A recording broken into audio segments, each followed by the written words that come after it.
Phone tapping కేసులో సర్కారుకు చుక్కెదురు, సుప్రీంకోర్టులోనూ మాజీ మంత్రి హరీష్ విజయం అంటూ ఏమైందా మళ్ళా ఫోన్ ట్యాపింగ్ అంటారు. మరి సుప్రీంకోర్టులో తీసుకోవాలి పిటిషన్, మరి అక్కడ ఏం చేసిండ్రు చూడుర్రు ఒకసారి. విచారణకు అనుమతించాలంటూ దాఖలు చేసిన స్పెషల్ లీవ్ పిటిషన్ కొట్టేసిన ధర్మాసనం. మరి ఒకవేళ అది నిజమే అయితే ఎందుకు ఆ స్పెషల్ లీవ్ పిటిషన్ కొట్టేస్తారు? యాక్సెప్టెన్సీ రావాలి కదా, చేయాలి కదా, తీసుకోవాలి కదా, విచారణ చేపట్టాలి కదా. కానీ అక్కడ ఏమైందో చూడండి. రాధాకిషన్ రావుపై వేసిన ఈ ఎస్ఎల్పి ఏదైతే ఉందో స్పెషల్ లీవ్ పిటిషన్ కూడా డిస్మిస్ చేసిరు. ఆరోపణలకు ఒక్క ఆధారమైన చూపారని ప్రశ్న.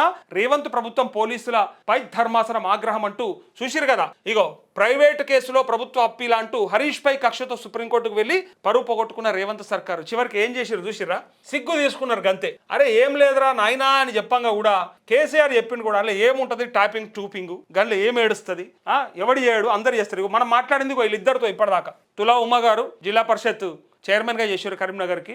ఇగో గొంగిడి సునీత, వీళ్ళిద్దరితో మనం లైవ్లో ఇందాక మాట్లాడము.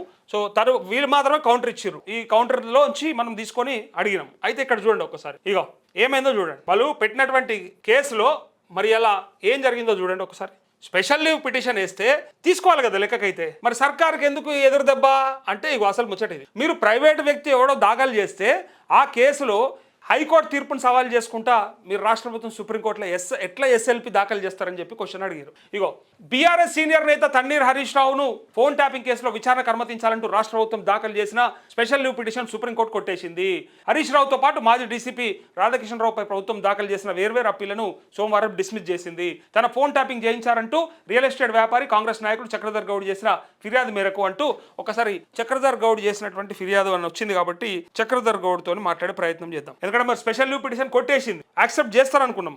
సో ఈ పిటిషన్ కొట్టేసినందుకు మరి తన స్పందన ఏంది, మరి ఏం చేస్తా ఉన్నారు, భవిష్యత్తులో ప్రణాళిక ఎందుకు కనుక్కునే ప్రయత్నం చేద్దాం. అన్న గుడ్ మార్నింగ్. చక్రన్న గుడ్ మార్నింగ్ అన్న. లైవ్ లో ఉన్నారు మార్నింగ్ న్యూస్. చెప్పండి అన్న. ఇప్పుడు ఈ స్పెషల్ లీవ్ పిటిషన్ కొట్టేసినట్టు ప్రభుత్వానికి చుక్కెదురు అన్నట్టు, సో ఎవరో ప్రైవేటు వ్యక్తి దాఖలు చేస్తే ఆ తీర్పును తీసుకొచ్చుకొని మీరు ఎట్లా పిటిషన్ వేస్తారు అని చెప్పి సుప్రీంకోర్టు మొట్టికాయలు వేసినట్టుగా ఉంది వార్త. మీరేమంటారు? మీరే కదా వేసింది కేసు. నేనే వేసిన.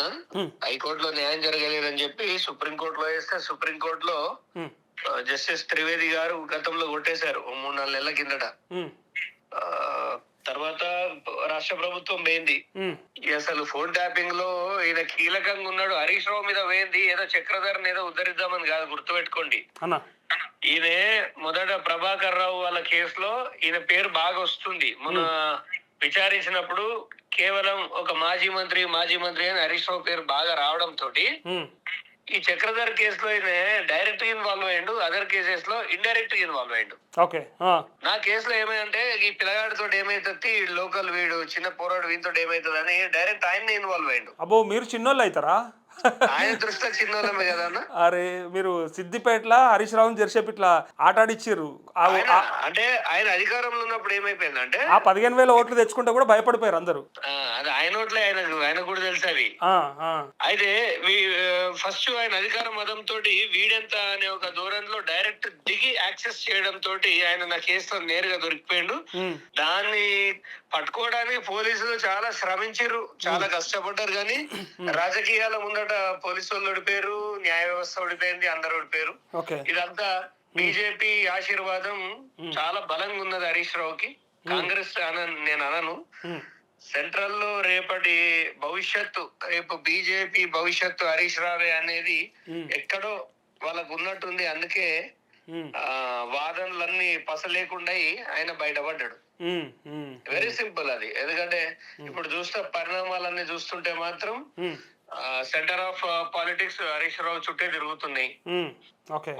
ఉన్న విషయం చెప్పాలి. ఇప్పుడు నాకు నచ్చలేదని చెప్పేసి ఉత్తుత్తు ముచ్చట్లు మాట్లాడద్దు కదా. ఫ్యాక్ట్స్ ఏంటంటే ఎటు చూసినా హరీష్ రావుని స్ట్రెంథెన్ చేసే కార్యక్రమం పట్టుకుంది. లేకపోతే దాన్ని కేసులకి వెళ్ళి మొత్తానికే బయటేయండి అనేదన్న ఒప్పందం జరగవచ్చు. లేకపోతే ఒక కేసు అన్ని ఆధారాలు ఉన్నప్పటికీ మొదటిసారి నాకు అనిపించింది సుప్రీంకోర్టుకు మించిన ఇంకేదన్నా కోర్టు ఉంటే బాగుండు అని. ఉంటదా? ఉండదు కదా. నేను అట్లా అనుకుంటారా? ఇప్పుడు దేవుడు వచ్చి నాకు న్యాయం చేస్తే బాగుండు అనుకుంటారు. దేవుడు వస్తాడా? అట్లా ఒక సామాన్యులు కోరుకునే కోరిక. ఎందుకంటే బాధితులం మేము, నష్టపోయింది మేము, నాలాగా ఎంతో మంది నష్టపోయారు. ఫోన్ ట్యాపింగ్ ల వల్ల జీవితాలు చెల్లా చెదరైన వాళ్ళు ఎంతో మంది ఉన్నారు. ఏదో నేను బతుకు బట్టగట్టినా అయినప్పటికీ మాకు న్యాయం జరగలేదు. చూసిరా ఈ వ్యవస్థలో. ఓకే, ఇది నాకు జరిగిన అన్యాయం కాదు. ఇది సామాన్యులందరూ రేపు సుప్రీంకోర్టు గాని హైకోర్టు గాని ఏ ధైర్యంతో పోవాలో అర్థమైతలేదు. వ్యవస్థలన్నీ నిర్వీర్యం సో అయిపోతుంది. ఇదంతా పొలిటికల్ గేమ్ అనుకోవచ్చా? అంటే చెప్పేది అన్న పొలిటికల్ ఇంట్రెస్ట్ లేకపోతే హరీష్ రావు అనేటోని రేవంత్ రెడ్డికి నిజంగా శాతం అయితే, నిజంగా దమ్మున్నోడు అయితే, గతంలో బిఆర్ఎస్ గవర్నమెంట్ ఉన్నప్పుడు ఏ మేతులు కొట్టిండన్నా, ఇట్లా వీక్కొస్తా అట్లా వీక్కొస్తా తొడలు కొడతా మెడలు నరుకుతా జైల్లో పెడతాను. నా పార్టీ అధికారంలోకి రాగానే నేను చెంచల్గూడ జైల్లో కానీ చెర్లపల్లి కానీ డబుల్ బెడ్రూమ్ బ్యారక్ కట్టి మరి వాళ్ళని పెడతాను. గౌడుకున్న పౌరుషం లేదు రేవంత్ గా, ఒక చక్రధర్ గౌడుకున్న పౌరుషం ఇవాళ రేవంత్ రెడ్డికి లేదని బహిరంగంగా చెప్తా. నిజంగా నువ్వు పౌరుషం ఉన్నోడు అయితే నీ తలుపులు వలగొట్టి నీ భార్య పిల్లల ముందడ నిన్ను కుక్క ఇడ్చుకపోతున్నట్టు ఇడ్చుకపోతే నీ రోషం ఎటుపోయింది, నీ పౌరుషం ఎటుపోయింది? ఆ రోజు నీకు చేతగాలే హరీష్ రావు కనుక నీకు అంత నేరుగా దొరికినప్పుడు అదే తలుపులు వలగొట్టి నువ్వు పట్టుకరా చేతగాలే. ఎవరినంటే ఏమంటాడు, నేను అన్యాయంగా ఎవరిని కక్ష పెంచుకోను అంటే, మరి అట్లా పెంచుకో చేతగాను ఇంట్లో వండేది ఉండే. నువ్వు సీఎం ఎందుకే నువ్వు వాడుకోని దేంతో కొడితే దాంతో కొట్టాలి. అంటే కక్షల కోసమేనా సీఎం? కక్షలు ఎందుకంటారండి, కక్షలు ఎందుకంటారు? నిన్ను గుంజుకొచ్చినట్టు వాళ్ళు చట్టపరంగా నిన్ను ఎట్లా లాక్కొచ్చారో. చట్టాన్ని గౌరవిస్తున్నా అనుకోవచ్చుగా రేవంత్ రెడ్డి, చట్టాన్ని గౌరవించండి. గాజులు వేసుకున్నట్టుంది, ఇది గౌరవించినట్టు లేదు. బాధితుల ఆనందం కోసం బాధితులకు న్యాయం జరుగుతుందనే నమ్మకం క్రియేట్ చేయమను. అదే ఉత్తరప్రదేశ్ లో ఎవడో ఒక చిన్న విషయం అన్నందుకు, మనస్మృతి అడ్డుపెట్టినందుకు, ఏదో అడ్డుపెట్టినందుకు రోడ్ల మీద తీసుకపోయి లాఠీలతో కొడుతురు. అంటే కేసీఆర్ చేసిన తప్పిదం రేవంత్ చేయమంటారు అయితే మీరు? ఇప్పుడు ఆయన తప్పు చేసిండు కేసీఆర్ అంటలేను, అన్నారు కదా అనామతం ఎత్తుకొచ్చిరు ఆ రోజు. ప్రజల ముందు ఎవరిని బండి సంజయ్ గుంజుకొని పోయిండండి, బండి సంజయ్ గుంజుకోపోయిండు. కేసీఆర్ ఎట్లా అటెంప్ట్ చేసేటోడు ఏదన్నా ఉంటే ఒక బందోబస్తుగా ఎవరికి వెనకాడకుండా డైరెక్ట్ తీసుకొని వెళ్ళిపోయేటోడు. కానీ ప్రజాస్వామ్యబద్ధంగా పరిపాలన కొనసాగిస్తుందంటే, ప్రజాస్వామ్యం అంటే ఏంటి? చట్టాన్ని గౌరవిస్తూ, చట్టాన్ని గౌరవించడం అంటే నేరస్తులకు ఛాయిస్ ఇవ్వడమా? అతిక్రమించకుండా కోర్టులు ఉన్నాయి, కేసులు ఉన్నాయి, వాటి ద్వారా విచారణలు. చట్టం మాకు ఒకప్పుడు ఎందుకు పనిచేయలేదండి? అదే చెప్తున్నా, వాళ్ళు చేసి తప్పని నన్ను ఏమంటావా అని రేవంత్ రెడ్డి అడిగితే ఏం చెప్తారు మీరు? చక్రధర్ రేవంత్ రెడ్డి చేసేది చట్టపరంగానైతే మాకు అనిపిస్తలేదు. వాళ్ళకి ఏదో టైం ఇచ్చి తప్పించుకొని అన్ని రెడీ పెట్టుకోండి అన్నట్టే ఉంది. ఇప్పుడు డెమోక్రసీ అనరండి, డెమోక్రసీ అనరు. అంటే నిన్న అసెంబ్లీలో కూడా ఒక మాట అన్నాడు, మీరు వినే ఉంటారు. ఒకవేళ ఇదే మిడిల్ ఈస్ట్ అసెంబ్లీలో కాదు, ప్రెస్ మీట్లో, ఇదే మిడిల్ ఈస్ట్ కంట్రీలో ఎక్కడో అయ్యి ఉంటే ఈ పార్టీకి ఇట్లా అనామతం ఉరేష్టోళ్ళు, ఉరికంబం ఎక్కించేటోళ్ళు, రాళ్లతో కొట్టి చంపేటోళ్ళు. కానీ మన దేశం ప్రజాస్వామ్య దేశం కాబట్టి నేను అట్లాంటి చర్యలకు పూనుకోవట్లేదు, ప్రజాస్వామ్యబద్ధంగా కోర్టులు శిక్షలు అన్ని ఉంటాయి, చేస్తారు అని చెప్పి వాటి పనులు చేసుకుంటారని చెప్పాను. ఈ మాటలు చెర్లపల్లిలో ప్రచారంలో చెప్పొద్దా? ఎట్లా కట్టిస్తాను ప్రచారంలో చెప్పొద్దు. చట్ట ప్రకారం వీలు అయ్యేదా? వాళ్ళ పేగులు తీసి మెడలు వేసుకుంటా ఉన్నాడు. చట్ట ప్రకారం అవుతుందా? అవి చట్ట ప్రకారం గాని మాటలు చట్ట ప్రకారంగా నువ్వు ఎట్లా మాట్లాడిను? ప్రగతి భవన్ బాంబులు పెట్టి పేల్చేస్తా అన్నాడు. బాంబులు పెట్టి పేలుస్తాను. నువ్వు నక్సలైట్వా? నిన్ను నమ్మి ఇష్టం లేని కాంగ్రెస్ పార్టీలో జాయిన్ అయినా నేను. ఎవరిని చూసి? కాంగ్రెస్ పార్టీని చూసి జాయిన్ కాలే. రేవంత్ రెడ్డి అనేటోడు మొగోడు, వీళ్ళ చీల్చి చెండాడుతాడు, పీకుతాడు, ఏకుతాడు అనుకుని నేను బయట ఉన్న వచ్చి కాంగ్రెస్ పార్టీలో జాయిన్ అయితే బీఆర్ఎస్ కంటే దారుణంగా అయిన పరిపాలన ఉన్నది. ఇప్పుడేం చేయలేకపోతున్నంటారు. ఏం చేస్తాడండి ఆయనతో? ఏం కాదు, 2 ఏళ్ళు అయిపోయింది, ఇంకా 3 ఏళ్ళు గడుస్తుంది. తర్వాత అటో ఇటో తన్నుకుంటూ బీఆర్ఎస్ వచ్చింది అనుకోండి, మళ్ళీ అందరిని మంగ పెట్టి కుదుతాడు వాడు. అంతేనా జరిగేది? అదే రేపు స్వేచ్ఛ హరీష్. ఈయన డెమోక్రసీ లేదు, ఏం లేదు, అంతా ఒక కలెక్షన్ బ్యాగుల పర్వం నడుస్తుంది. రాష్ట్రం మొత్తం దోపిడీకి గురైతుంది. ఇప్పుడు ఈ కాల్ తర్వాత ఇట్లా మాట్లాడతాడా మన సంగతి చూడన్నా గానీ టికానా లేదు, అట్లాంటి పరిస్థితి ఉన్నది. ఇప్పుడు మళ్ళా ఇప్పుడు మీ మాటలన్నీ విని మైనంపల్లి హనుమంతరావు లాంటి వాళ్ళు మళ్ళా ఇంకేమన్నా మాట్లాడితే, ఏమన్నా మిమ్మల్ని వార్న చేస్తే ఏమంటారు? మరి ఏం చెప్తారు? అయ్యో మైనంపల్లి నథింగ్. మాకు మైనంపల్లి అనేటోడిని నేను అసలు లీస్ట్ బాదర్ క్యాండిడేట్. కానీ గతంలో మీకు విషయం చెప్తానండి, నేను పోనీ అని వదిలేసిన మైనంపల్లిని, కానీ నేను బరాబర్ కాన్సన్ట్రేట్ చేసి కూర్చున్నా అనుకో, మైనంపల్లి రాజకీయం చేసుడు బంద్ చేస్తాడు. మరి అబ్బా, హరీష్ రావునే బంద్ చేపిస్తా అని మైనంపల్లి ఛాలెంజ్ చేస్తాడు. అట్లాంటి మైనంపల్లిని మీరు ఛాలెంజ్ చేస్తురా?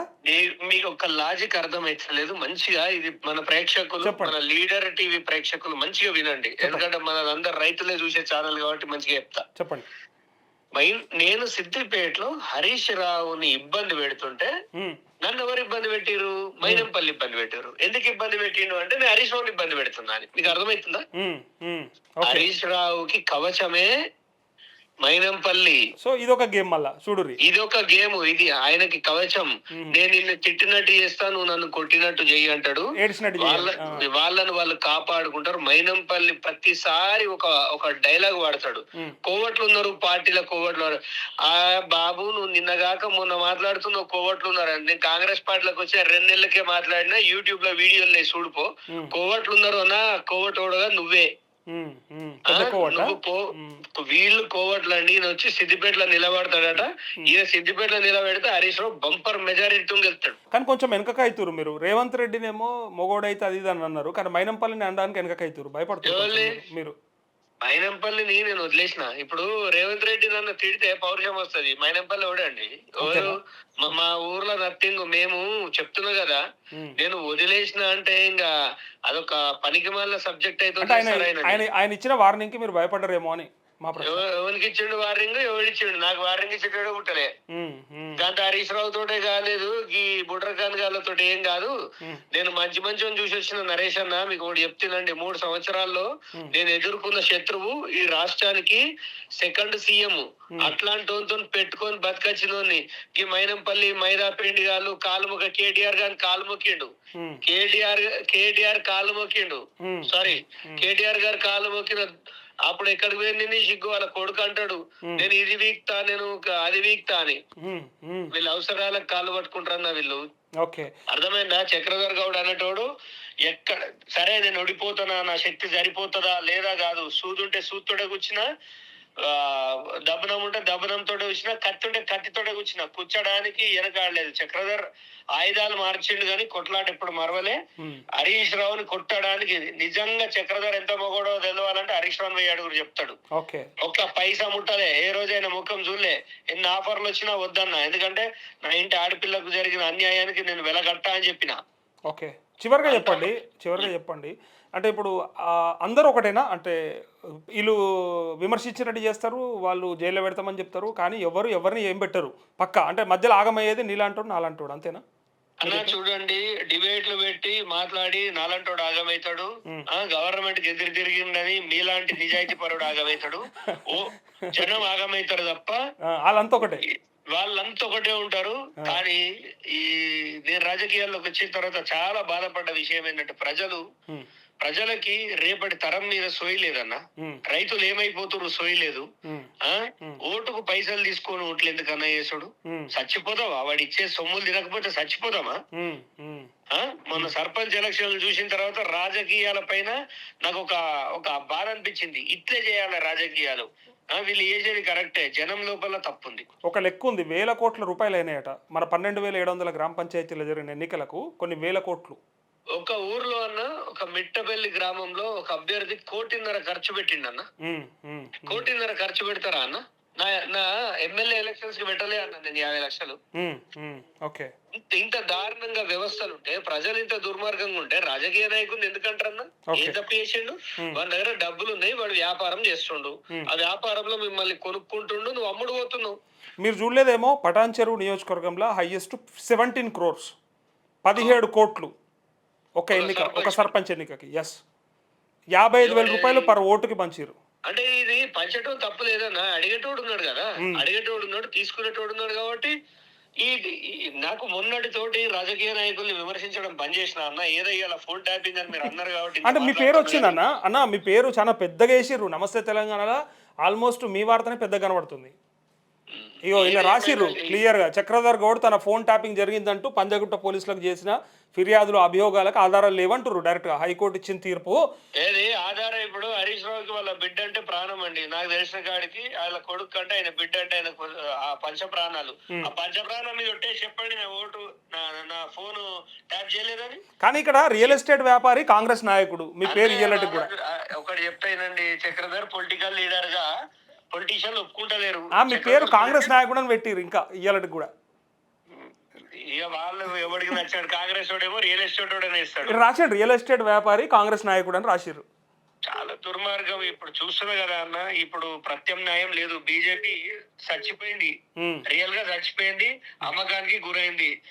రేపు రాష్ట్ర ప్రజల దరిద్రం ఏందో మాకు అర్థమైతలేదు, కానీ ఏం చేస్తారో తెలియదు. కానీ ఇట్లా పైసతోటి రాజకీయం చేస్తే మాలాంటి యువ నాయకులు ఏమనుకుంటున్నాం తెలుసా అన్న, ఈ రోజు మాకు కూడా కొత్త ఆలోచనలు వస్తున్నాయి. ఇది కాదు కరెక్ట్, పాత హరీష్ రావు వేసిన దారిలోనే నడవాలి, రేవంత్ రెడ్డి అన్న దారిలోనే నడవాలి, అదే కరెక్ట్ ఉన్నది. ఎంత కష్టపడి ఎంత చేస్తే ఏందన్నా, మీరు పైసలు తీసుకొని దొంగలకి సలాం కొట్టిన తర్వాత లీడర్ నరేష్ ఎంత లోన్లు పెడితేంది, కాదగో చక్రధర్ గౌడ్ ఎంత లోన్లు పెడితేంది, దొంగలకు సద్దులు కట్టేటోళ్ళు ఉన్నంత వరకు ఎవరేం చేయలేదు. ఇంత లోన్లు పెట్టినందుకు మేము ఏ మోరిల్లో ఏ ఊరవుతుల్లో శవం దేలుడు అవుతుంది అంటే చంపి పారేస్తారన్న మాలాంటి వాళ్ళని. మా సాగు కూడా వాడు పెద్ద విలువ కట్టాడు, గుర్తు పెట్టుకోండి. 2 రోజులు కూడా మాట్లాడు. ఈ రాష్ట్రంలో పోరాడిన గొంతులు ఎంతో మందిని చంపితే అడిగిన ఠికానా లేదు, అడిగిన దిక్కే లేదు.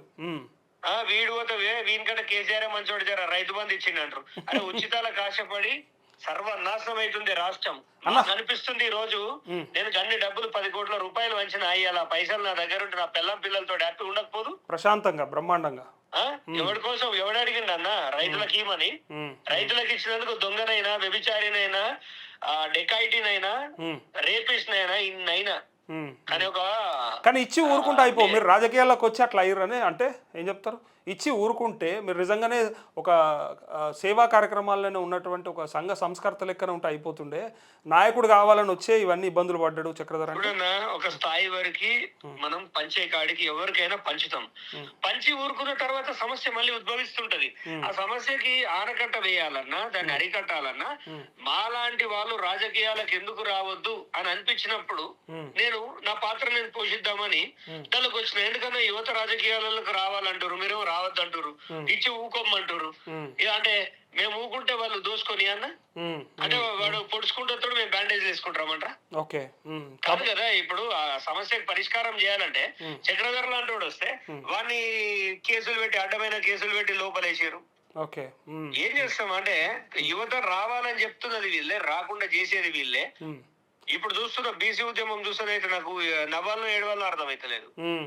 ఇవాళ అది పెద్ద అంశం ఏంటంటే, బీసీ లీడర్లు పోరగా మాలాంటి యూత్ మంచి ఊపు మీద ఉన్న వాళ్ళని పక్కకు పెట్టారు, సగం నెత్తి మెరిసి బట్టగుండు వేసుకొని గల్లీలో పోతే కూడా తెలియదు నేను బీసీ నాయకుడు అని చెప్పుకొని తిరుగుతాడు వాడు.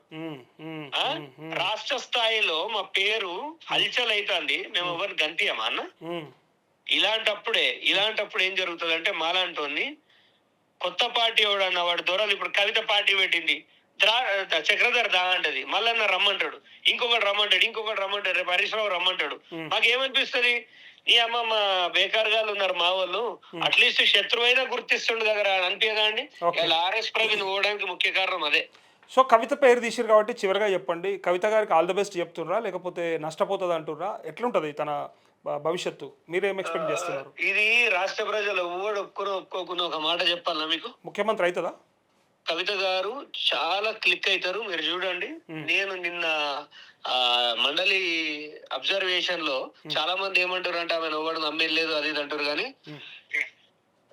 రేపు ఆమె ఏమైనా ఆశ్చర్యపోని అవసరం లేదు. ఎందుకంటే తమిళనాడులో జయలలిత కంట తడి పెట్టుకొని ఏ విధంగా అయితే బయటికి పోయిందో ఆమె ఆ విధంగా బయటికి పోల్చొస్తా.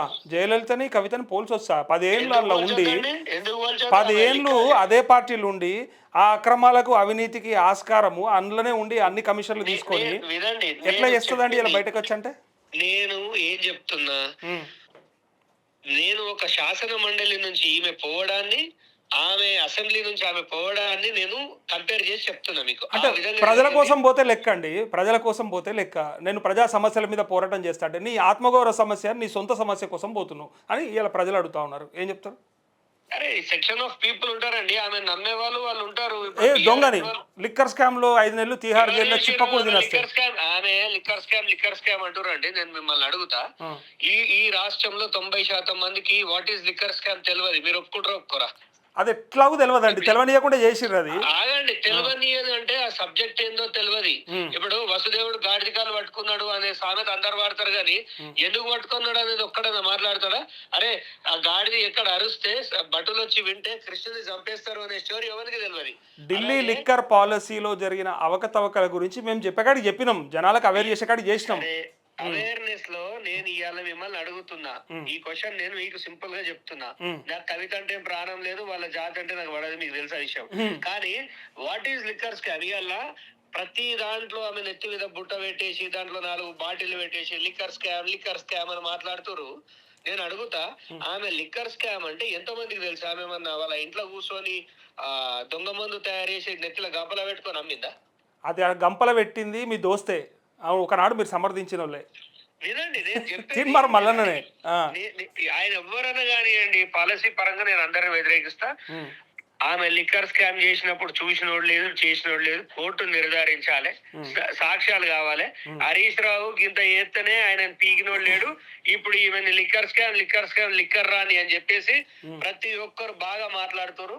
ఇలా ఆమె వాళ్ళ తండ్రికి వ్యతిరేకంగా, అన్నకు వ్యతిరేకంగా, వాళ్ళ హరీష్ రావుకి వ్యతిరేకంగా వచ్చినప్పుడు స్వాగతించాలి. ఆమె చెప్పేది ఏందో వినాలి, అంతేగాని వినకుండా. కానీ వాళ్ళు ఉన్నప్పుడు ఎందుకు చెప్పలేదని? ఇప్పుడు మన డబ్బులే కదా. ఇప్పుడు కేసీఆర్ యొక్క స్వార్థమే అండి, కేసీఆర్ యొక్క స్వార్థమే తెలంగాణ వచ్చింది. ఇగో వాళ్ళ పంచాయతీ మనకు అక్కర్లేదు చక్రన్న, వాళ్ళ పంచాయతీ, ఇంట్లో పంచాయతీ మనకు అక్కర్లేదు. ప్రయోజనాలు ఎక్కడ కానీ గుర్తుపెట్టుకోండి, ఒక వ్యక్తి స్వార్థం కోసమే ప్రజా ప్రయోజనాలు అనేవి జరుగుతాయి, గుర్తుపెట్టుకోండి. రాష్ట్ర ప్రయోజనం కూడా కేసీఆర్ కి అవసరం వచ్చింది కాబట్టి తెలంగాణ అనేది ఒకటి నెత్తుకున్నాడు. ఇలా మనం ఎంజాయ్ చేస్తున్నాం, అంతేనా? అంతే. సో ముఖ్యమంత్రి అవుతుంది పక్క కవిత. అదే ముఖ్యమంత్రి అవుతుంది అంటలేను, మళ్ళీ మీరు నన్ను రిట్పియకురి కామెంటర్స్ తోటి. మంచి పొజిషన్లో, ఏ పొజిషన్లో ఉండొచ్చు అంటారు మీరు అట్లా, అందుకనే చక్రం తిప్పుతారండి. 2029లో ఆమె చక్రం తిప్పకపోతే నన్ను అడుగుండి. ఆమె కేసీఆర్ ఆర్ బీఆర్ఎస్ పేరు లేకుండా వార్డు మెంబర్ గా గెలిచినా చాలు, సర్పంచ్ గెలిచినా చాలు అని కామెంట్లు చేస్తారు. వాళ్ళకి మీరు చెప్పాలి. సపోర్ట్ చేసేది మీకు చెప్తారా? మీరు మీరు చూస్తారా? వాళ్ళ నాయనే ఉండొచ్చు, వెనక వాళ్ళ అన్నే ఉండొచ్చు. హరీష్ రావుని మెడబట్టి నూకడానికి ఇది ఒక ప్రయత్నం కావచ్చు. రేపు హరీష్ రావుని ఖతం చేయొచ్చు. హరీష్ రావు అనేటోడు కేసీఆర్ భార్యకు హరీష్ రావు అంటేనే పడది. కేసీఆర్ లేకుండా కవిత జీరో అంటున్న మాటకి మీరేం చెప్తారు ఫైనల్? అది ఎప్పటికీ నిజమైన మాట. ఆమె సొంతంగా నిలబడాలంటే అది అసాధ్యం. అలా నాయన అనే ఒక వెనక పెద్ద మర్రి చెట్టు లేకపోతే ఆమె నథింగ్.